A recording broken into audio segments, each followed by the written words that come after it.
काय बनवायचं म्हटलं मोदकच बनवले तर उकडीचे मोदक. इतका भन्नाट प्रतिसाद आला त्याला. Stall was sold out.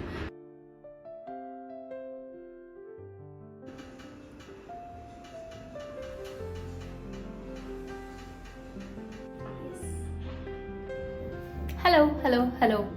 आज उकडीचे मोदकांची ऑर्डर आहे. सो म्हणून मी विचार केला आज एक छोटासा व्लॉग करते हे दाखवण्यासाठी की मी उकडीचे मोदक कसे करते. Thank you so much.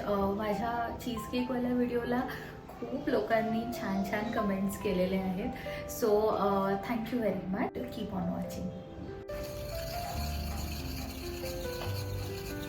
खोबरं होऊन झालेलं आहे. आता मी गूळ चिरून घेते. आता आपण बघू शकतो इकडे गुळाचं प्रमाण व्यवस्थित झालेलं आहे. खोबरं पण दिसतंय पण त्यासोबतच गूळ सुद्धा व्यवस्थित दिसतो आहे. आणि ह्याच्यामध्ये थोडेसे खडे आहेत जे वितळल्यावरती व्यवस्थित गोड होऊन जाईल हे सारण. तर आपण सारण करायला घेऊया. सारणाची बाकीची तयारी मी आता करून घेते आणि मग आपण सारण बनवूया. खोबरं गुळाचं एक मिश्रण आहे तेही मी रेडी करून घेतलेलं आहे. सोबतच मी ड्रायफ्रूटसुद्धा कट करून घेतलेले आहेत. So let's begin. आपलं तूप गरम झालेलं आहे. ह्याच्यामध्ये अगोदर मी खसखस घालणार आहे. थोडी खसखस छान परतून घ्यायची आहे. पूर्ण टाईम मी फ्लेम लो ठेवते सो दॅट ती छान परतते, करपत नाही अजिबात. आणि छान सुगंधसुद्धा येतो. खसखसचा एक छान असा एक बाईट असतो तो सुद्धा येतो सारणाला. सो त्याच्या सारणामध्ये खसखस खूप जास्त सुंदर लागते. सो खसखस एखाद मिनिटभर अशी परतून घेतल्यानंतर मी हे चॉपरमध्ये काही ड्रायफ्रूट्स चॉप केलेले आहे तर तेही घालणार आहे. सगळे ड्रायफ्रूटसुद्धा छान परतून घ्यायचे आहेत. छान सुगंध येईपर्यंत हे परतायचं आहे. नारळ आणि गुळाचं जे सारण आहे मिक्स करून घेतलेलं आहे मी, ते ह्याच्यामध्ये घालायचं आहे आणि नंतर परतून घ्यायचं आहे. ओके, ड्रायफ्रूट्स लालसर झालेले आहेत. एक लक्षात घ्यायचं की खूप जास्त पण डार्क करायला जायचं नाही, नाहीतर मग ते कडू लागतात. हे मिक्सचर आहे ते पूर्ण घालायचं आहे ह्याच्यामध्ये. फुल टाईम गॅसची फ्लेम लोच ठेवायची आहे आणि हे मिक्स करून घ्यायचं आहे. हे पूर्ण मिक्सचरचा असा एक छान असा गोळा झाला पाहिजे इथपर्यंत करायचं आहे. एकदम सैल नाही ठेवायचं आहे ते सारण, नाहीतर मोदक फुटतात. मिळून आलेलं आहे सारण आता छान. आणि गोडाचा पदार्थ असला तरीही ह्याच्यामध्ये चिमूटभर मीठ घालायचं आहे. आणि वेलची पावडर आपण शेवटला घालतो. घरी केलेली वेलची पूड आहे सो खूप जास्त स्ट्रॉंग असते. बाहेरची विकत आणलेली तेवढी स्ट्रॉंग नसते. मी एखाद चमचा एवढी घालते. खाली पाणी नाही घ्यायला पाहिजे.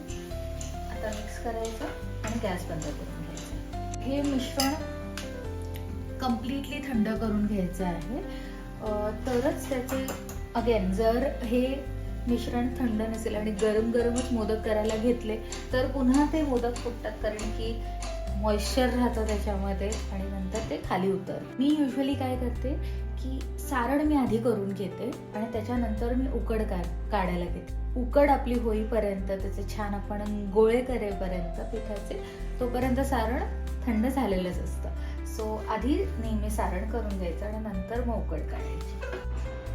उकड काढण्यासाठी मी 2 कप पाणी घेणार आहे, कारण 2 कप पिठाची उकड काढायची आहे. त्याच्यामध्ये आता मी मीठ घालणार आहे आणि तेल घालणार आहे. माझ्या सगळ्यात आवडीचं पीठ आहे. बिझी लाईफ असेल खूप सोयीचं पडतं आणि परफेक्ट रिझल्ट्स येतात. मला चांगली उकळी आलेली आहे.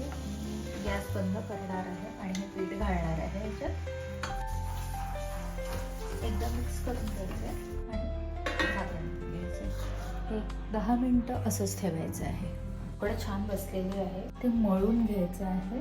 हे आत्ता खूप जास्त ड्राय दिसतं आहे. हे छान मळून घेतल्यानंतर ते व्यवस्थित त्याचा एक छान मऊ गोळा होतो.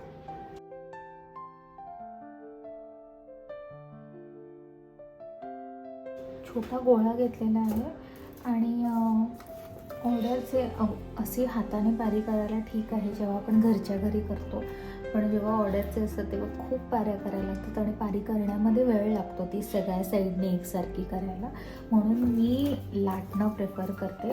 ॲक्च्युली बरेच लोक ते पुरी प्रेस असतं ना, असं प्रेस करतात, ते वाला यूज करतात. ते माझ्याकडे नाही आहे, सो म्हणून मी आत्ता लाटणं, पोलपाट लाटणं यूज करते आणि व्यवस्थितच होतात, काही प्रॉब्लेम होत नाही याच्यामध्ये. सो मी हे छान लाटून घेणार आहे. लागल्यास अगदी जरासं असं पीठ भुरभुरायचं आणि ह्याला व्यवस्थित लाटून घ्यायचं. पारी रेडी आहे, सगळ्या साईडने सेम झालेली आहे. सो आत्ता ह्याला चुण्या पाडायला सुरू करायचं आहे. असं अंगठ्यामध्ये आणि मधल्या बोटामध्ये दाबून घ्यायचं आहे.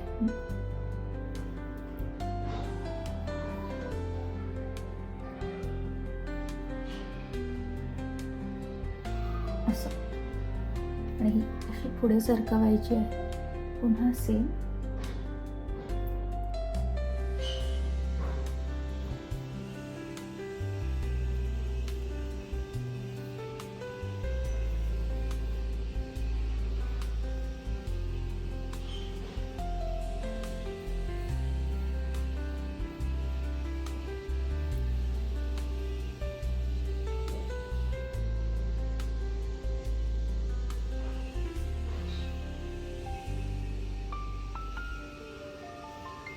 ओके.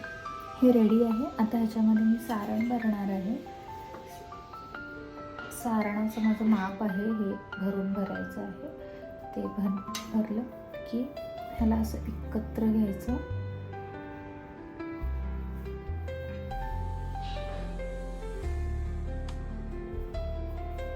आणि फोल्ड करून घ्यायचं. सगळ्या त्या पाकळ्या एकत्र आणायच्या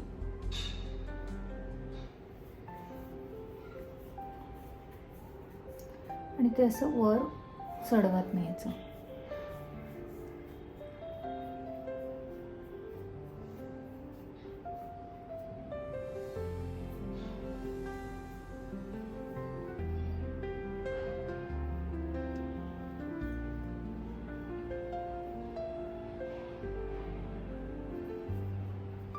एकदा असं फिरवून घ्यायचं की मोदक छान गोल होतो.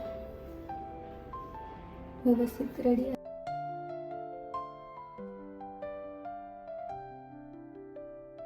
हळूहळू करून इथे अरेंज करते. इकडे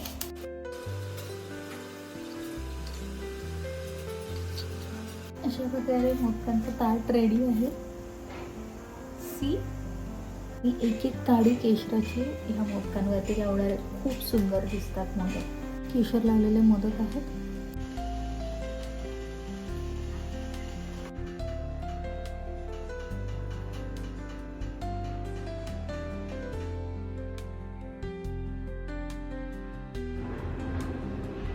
खरं तर ना, लहानपणापासूनच मला जेवण बनवायची खूप हौस.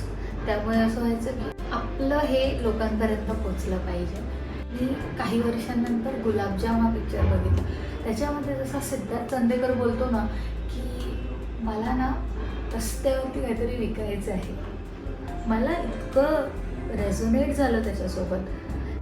मोदक मी खरं तर खूप वर्षांपासून करते आणि यंदा गणपतीला बिल्डिंगमध्ये असंच फंक्शन होतं, तर असं एक दिवस ठरवलेलं की सगळ्यांनी स्टॉल्स पुटअप करायचे.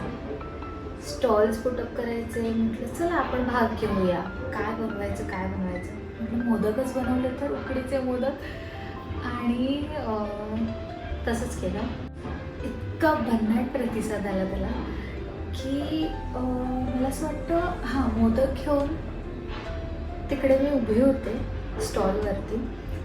पहिली 5 मिनटं कोणीच नाही, कारण सगळे तिखटाच्या गोष्टी खात होत्या आणि सगळ्यांनी विचार केला गोडाचं नंतर खाऊया. आणि स्टॉल सुरू झाल्याच्या अर्ध्या तासानंतर स्टॉल वर सोल्ड आउट. काहीच उरलं नव्हतं आणि सगळे लोक पुन्हा येत होते, मोदक आहेत का. आणि मला इतकं छान पण वाटत होतं, त्यासोबतच मला वाईट पण वाटत होतं की अनफॉर्च्युनेटली मला ह्यांना नाही सांगायला लागेल. त्यानंतर मला खूप ऑर्डर झाले, काही ऑफिसमधून, काही बिल्डिंगमधून, काही फ्रेंड्सकडून.